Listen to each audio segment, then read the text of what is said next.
All right. Hi, guys. Thanks so much for talking with me today. Thanks for having us. Awesome. Okay, so I have the Cobra Kai creators, Jon Hurwitz, Josh Heald, and Hayden Schlossberg. Hi. Hello. Hey. Before we get into season 3, which we'll have a lot to talk about, I want to ask you guys what your personal experiences with the Karate Kid movies were, and why did you pick this to come back to? I think the three of us have fairly similar experiences with the Karate Kid because we're all about the same age, but we didn't know each other when we were all 7. But watched those movies when we were very young, and it had an immediate impact. That underdog story. We were all guys from New Jersey, like Daniel LaRusso. So you saw this character from where we're from go off to this far off land of California, where everyone's blonde.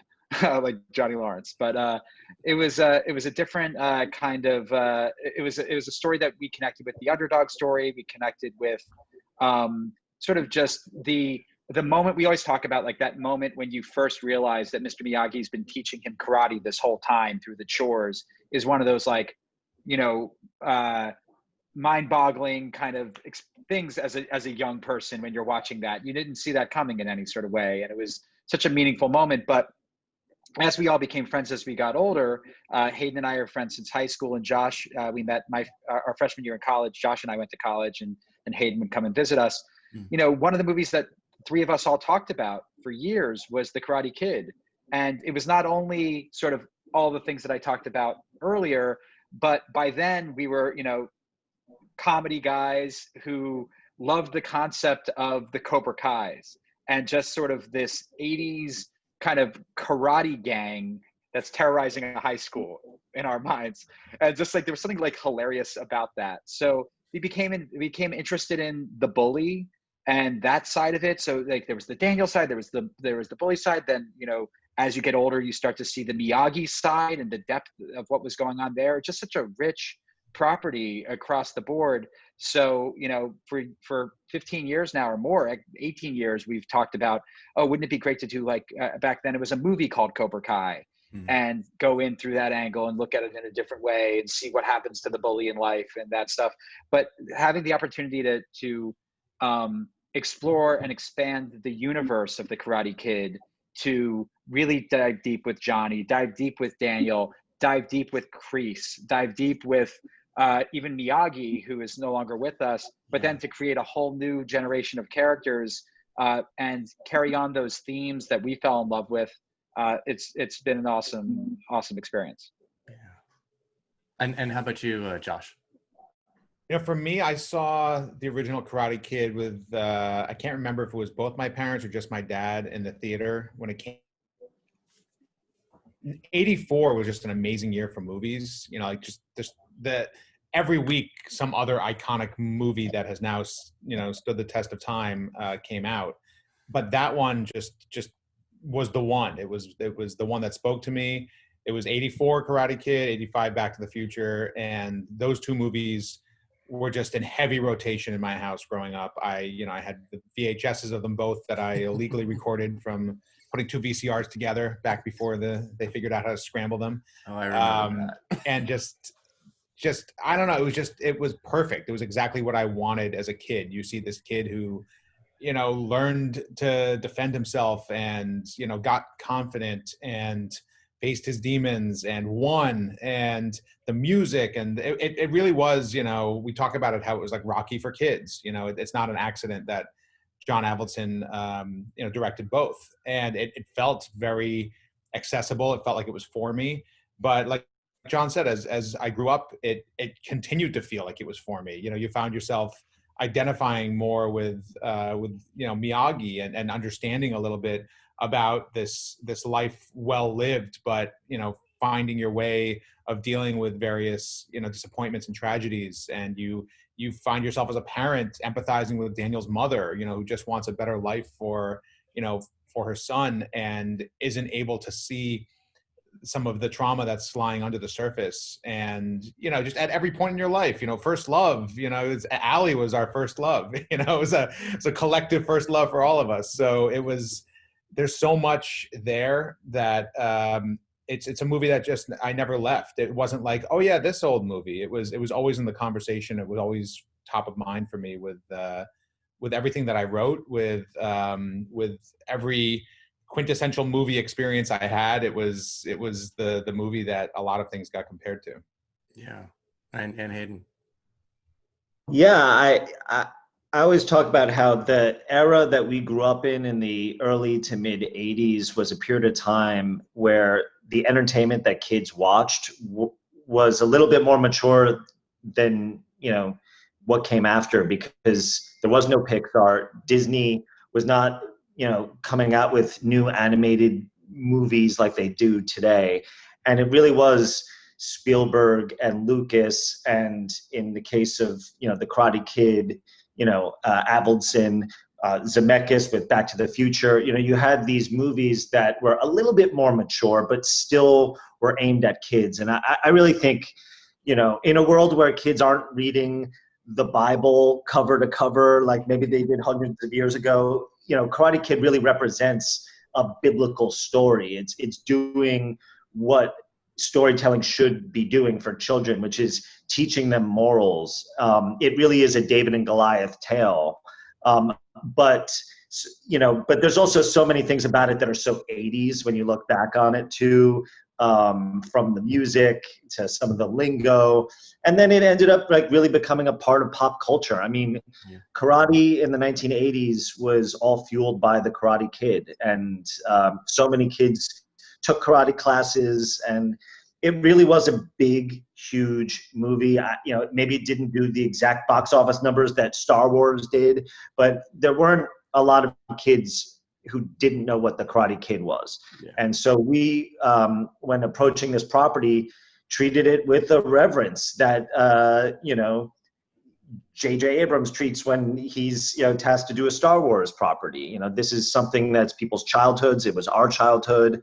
But at the same time, because it has that cultural significance and because there's so much nostalgia connected to it, it provided us the opportunity to tell a story that can be deeply affecting if done the right way. And that's what we aim to do with Cobra Kai.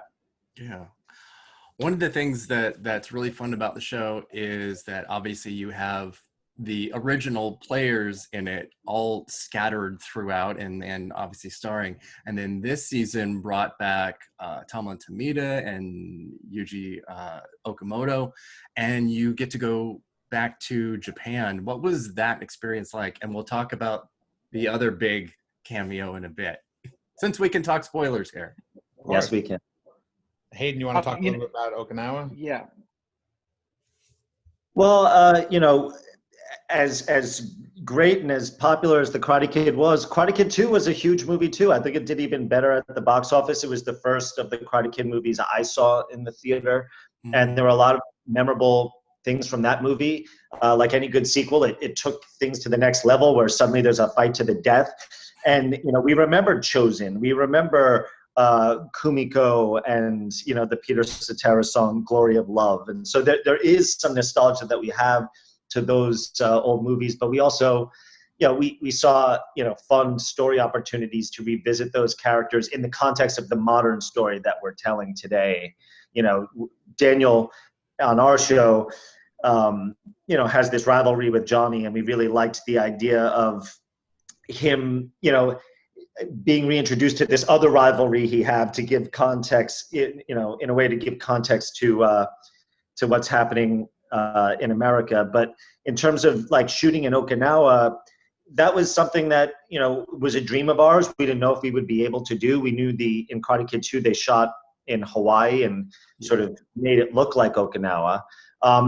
But our dream was to be able to shoot on the actual islands where Goju-Ryu Karate originated, where, Mr. Miyagi's character is from. And we were able to shoot there. Actually, the scene where they're looking at the ocean, Daniel and Chosen, there's an island there that's actually called Miyagi Island. So we got as authentic as we possibly could with the budget that we had. And it was a real fun experience for everybody involved.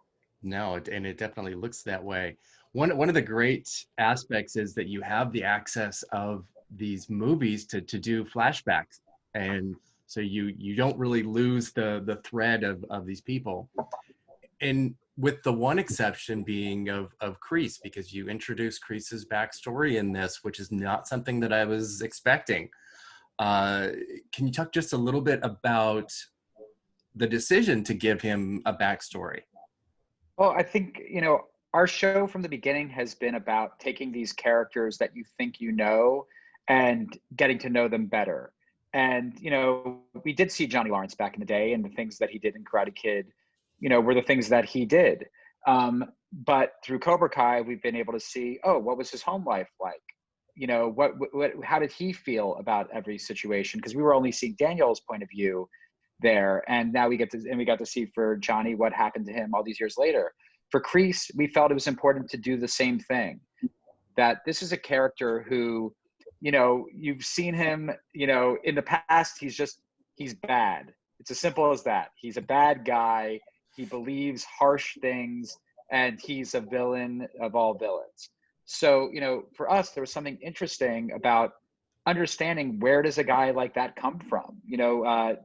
Robert Mark Kamen, who wrote the original Karate Kid films, did an amazing job giving you some touches about him. The fact that he was a Vietnam vet, that these little pieces of information about him to help you understand that he did have a tough life, that there were things going on. So we really wanted to, at a time when you're knowing Kreese, like what he did at the end of season 2, basically taking the dojo from Johnny, it's like you hate his guts at that moment. So we thought it was the perfect time to understand, why is Kreese the way that he is? So to be able to go back to Vietnam, and actually to go back before Vietnam, and establish him as a kid, basically not so different than Daniel LaRusso or Miguel Diaz.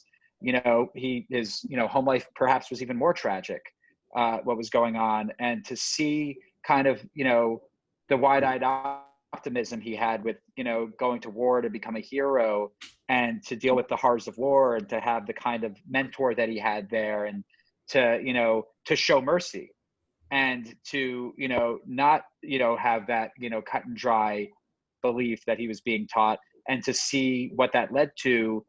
He believes present day, and he believed in the mid 80s, that he was preparing America's youth or the Valley's youth, I should say, for, a tough life, and, to be prepared, because the world isn't going to show you mercy. So in his mind, this is the way to prepare kids. But, perhaps he's misguided in certain ways. And I think, that there are plenty of ways where we feel like maybe he's misguided.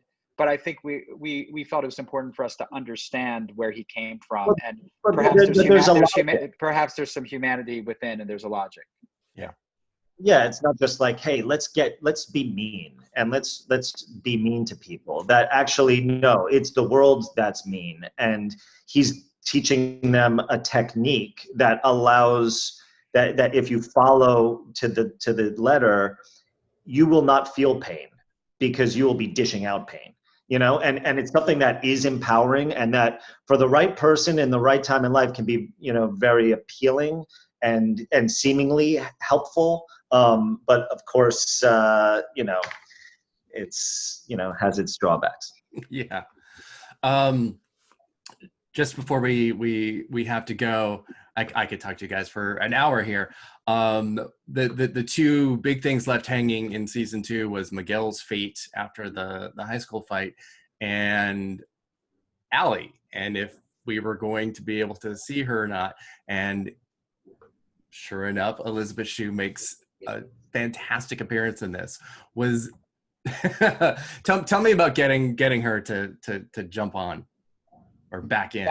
That was a wonderful experience for us. We reached out very early. We were actually speaking with her before we shot season 2, just about the idea of Allie's character making a return, in a very, very preliminary way. But when we shot that phone on the beach that said, Allie was, maybe coming back, we didn't know if she was really coming back or not. we tend to lead with our optimism and our passion for this project. And, so far we're batting pretty well in terms of being able to bring people into that hug of, how we look at this property and how we treat it with reverence and how we're trying to be smart about how we're evolving the story.